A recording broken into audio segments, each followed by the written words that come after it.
Hey, if you work on Mac or Linux, you probably know that many different programs store their configurations in so-called .files.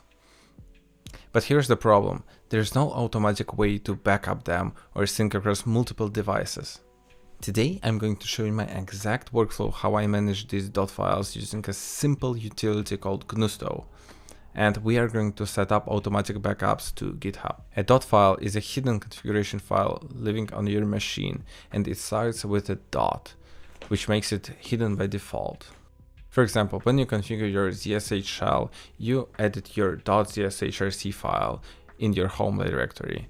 Your new vim config, it lives in .config/nvim directory, so it has all your personalized settings like keyboard shortcuts, themes, and other options. GNU Stow is a symlink manager that allows you to link files from one directory to another. This might sound technical, but it's actually pretty simple. Let me show you. So first of all, we need to install GNU Stow. I'm on Mac, so I'm going to use brew. Then we go and create a new directory called .files. Right now we can move all the configuration files to this directory. But please make sure that you preserve the exact same structure as it exists in your home directory. Let me show you how to do it by using a move command. For example, if your new vim config is at .config/nvim directory, you need to create the same structure in your .files directory. Then move the entire nvim directory. Let's do another example with .zshrc file. Then go to .files directory and call stow.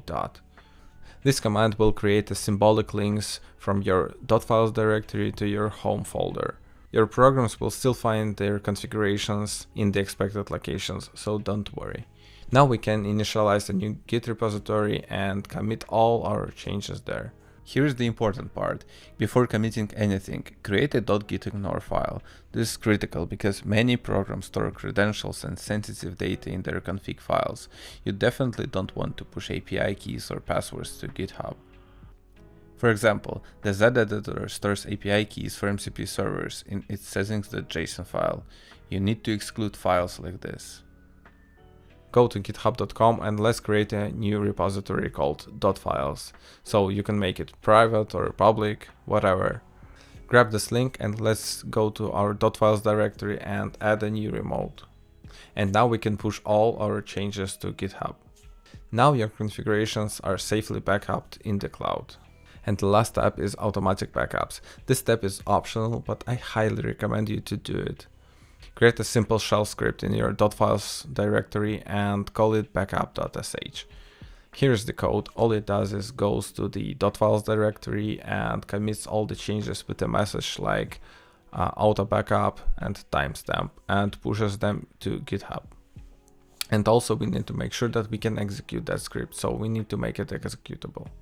And now we can set up our cron job to run this script daily. And now your .files are automatically backing up to GitHub every single day. Of course, you can change the schedule to your liking. And that's it. This is my exact workflow how I manage and preserve these .files across multiple devices and fresh installs. And as a bonus, you can share this repository with other people. If you found this helpful, please leave it a like. And if you have any questions specific to your setup, drop a comment below.